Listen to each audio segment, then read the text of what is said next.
You know what water tastes like? Think about that for a second. It's something so ordinary and routine that we take it for granted. I'm not talking about the water you swallow while swimming in the ocean or a nearby pool. I'm talking about what is supposedly the purest form available to us today, bottled drinking water. For me, bottled water has a very distinct taste. I can easily tell the difference between bottled water and tap water, and I can even sense the difference between brands, much like a wine connoisseur can distinguish between bottles of Chablis. I can also tell how long a bottle has been open. There's something about the taste, or the lack of it, that makes the flavor unforgettable. This isn't some strange superpower. It's just a quirk I've come to appreciate over the years, especially in more recent times. My friends and family don't know about this, and I've never even told my wife, and that's where my story begins. Last year, Lauren, my wife, started buying these little squirt bottles with flavor additives to put into water bottles. The flavoring was supposed to add a zing to plain water. Personally, I'm not a fan. To me, it tastes like someone spit out their chewing gum into the bottle and then shook it up. Anyway, she decided to test them out on me. I tried it and told her, I prefer my water pure. She didn't get the joke because from time to time she continues to sneak the flavored stuff into my bottles. This periodic tampering has been going on for a couple of months now. I try to be polite about it, but when she's not looking, I swap the water for the unflavored kind. And then at our annual summer barbecue for the whole neighborhood, something happened that I didn't expect. While I was busy working on 3 grills, focusing only on steaks and hamburgers, Lauren walked past me and handed me a bottle of water. When we host parties at our house, I don't like to drink alcohol, so I carry a water bottle with me all evening. Without thinking much, I took a sip and immediately realized it was one of her flavored ones. I didn't swallow it. Instead, I bent down to check the propane tanks and discreetly spit it out so no one would notice.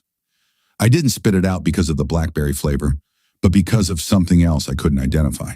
There was a faint metallic taste along with a hint of something that reminded me of sulfur. I didn't know what it was, but I definitely wasn't going to swallow it. I left the bottle between the propane tanks and returned to cooking. But for some reason, a warning signal went off in my head. As casually as I could, I glanced around at the guests gathered in the backyard, smiling and continuing to serve food. Everyone was either deeply engrossed in conversations, stuffing their faces, or splashing around in the pool. Everyone except Lauren and Bob. They were sitting on a lounge chair, secretly watching me. I wonder why, I thought. They seemed to be having some serious conversation, occasionally glancing in my direction. And how did Bob get here? I don't remember inviting him. Bob is one of Lauren's colleagues who lives a few blocks away and has recently started showing up at events where we are. Until today, I had never really thought about him. The alarm bells in my head kept ringing. When all the steaks had been served and the hamburgers laid out on a platter on the picnic table, I turned off the burners and closed the lids. Lauren was watching me. I caught her gaze and motioned toward the kitchen door. I walked inside and grabbed another bottle of water from my personal stash. When I twisted off the cap, I noticed it had been opened before. Sniffing it, I detected the same metallic taste and hint of sulfur. Maybe it's just a bad batch, I thought. I set the bottle on the counter and abruptly turned toward my wife. "What's wrong, Chuck?" she asked with her sweet, slightly crooked smile. "Oh, nothing. Just restocking. I think we've got a bad batch of water. It has a funny aftertaste." "Oh, I don't understand how that could be. You probably just ate something that left an aftertaste. What did you do with the one I gave you?" Thinking quickly to avoid any trouble, I made up a little white lie. "Oh, I finished it. Just came in for another." She smiled and ran her fingers through my hair, all the while looking me straight in the eyes. "All right," she said, picking up the bottle I had just placed on the counter and handing it to me. "Take this one and go outside. Keep an eye on our guests. I'll tidy up a bit in here." As I walked along the path to the pool, Bob stood up and went inside. I noticed because that damn alarm in my head was screaming louder than ever, and every time I looked in his direction, it seemed to rise an octave. Something strange was definitely going on. But what? I moved through the crowd of friends and headed toward the side door that led to our bedroom. Once inside, I could hear voices coming from right behind the door, either in the hallway or the bathroom. It was Lauren and Bob. As quietly as I could, I tiptoed toward the door and listened. "I don't know," Bob said. The guy who gave it to me said it works differently for everyone. Some people feel the effects right away, and for others, it takes an hour or two. Be patient. Well, I'm too damn excited to wait, Lauren growled. I want your pants off right now. Damn it, Lauren, don't ruin a good moment. Once these partygoers leave, we'll have our own party. Be patient. This is what you wanted, to have sex with me until you lose your pulse while he sleeps in the bed next to us. I don't even know why, since he's been nothing but a good husband to you. Yeah, he's been a good little husband, but he's too vanilla, too predictable in bed. I want a little excitement, a little danger, without risking everything I've worked so hard for. And you, sir, represent that little bit of danger, and you're definitely not vanilla. Yeah, well, I don't want to do anything that might make me lose your body. And remind me never to cross you. You've got a nasty temper. Well, if you want me to be patient, you'll have to kiss me to hold off everything for later. Silence followed, and then a moan, one I had heard many times before, usually at night. The feeling in my stomach was unlike anything I had ever experienced. My insides were burning, and my heart was pounding harder and harder. The images in my head were like a poorly dubbed Asian film, as years flashed before my eyes. Every moment since I first saw Lauren at the far end of the room in our European literature class replayed in my mind. Every scene repeated the same dialogue. Lauren kept saying over and over, I want your pants off right now. My head felt like it was about to explode. Can you hold on until your husband falls asleep? Bob whispered. Mm-hmm. You bet, lover, Lauren whispered back. Now get out of here before we get caught. I exited through the side door again, but I didn't return to the party. Instead, I walked to the front of the house, where everyone had parked.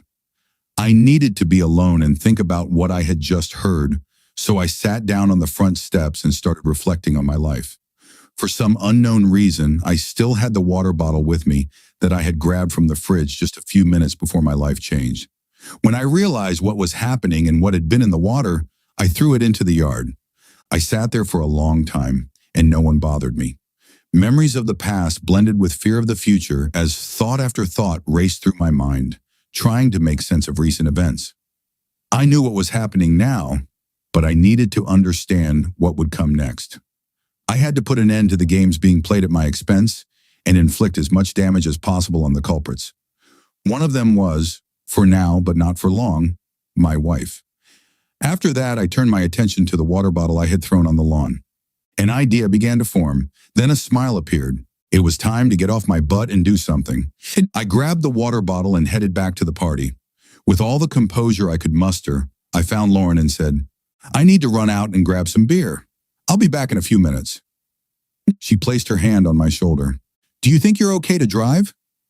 I looked at her and said, yeah, I haven't had anything to drink except water. I'll be right back. I turned and left her standing there. As I was closing the garage door, I caught a glimpse of Bob walking up to her. In the garage, I poured out half of the water bottle, added a few extra ingredients, shook it well, and placed it in the cup holder of the center console. I had to stop by the pharmacy before going to the liquor store. I remembered that my grandmother always kept something in her medicine cabinet and used to threaten us kids with it, something called ipecac syrup. I never dared cross my grandmother because I knew what ipecac was for. Now it was perfect for my situation. When I got to the parking lot of the liquor store, I took a sip of water from the bottle and swished it around in my mouth.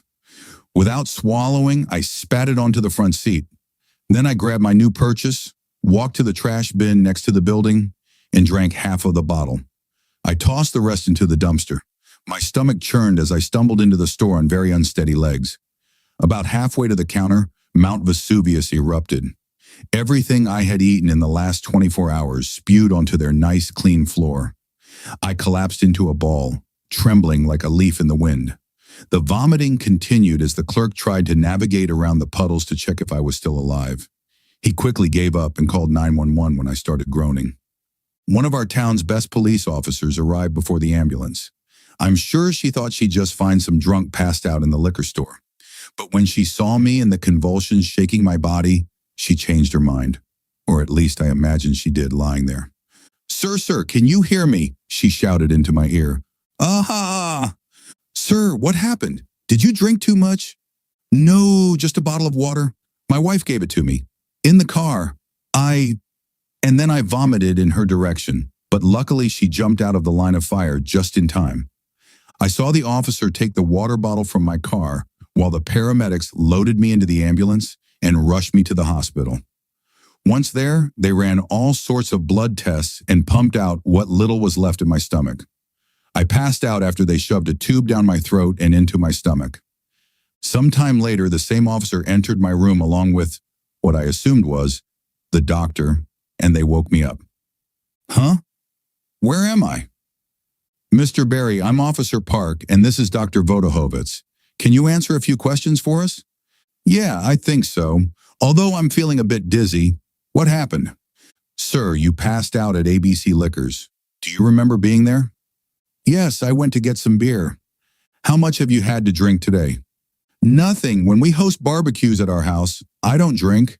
I might have to drive some guests home later, so the only thing I've had is a couple of bottles of water that my wife gave me. That's it. Honestly. Are you sure? She asked. 100%. Yeah, and a couple of bites of a hamburger. All right, then I think we may have a problem. I'll let Dr. Vodohovitz explain the rest to you.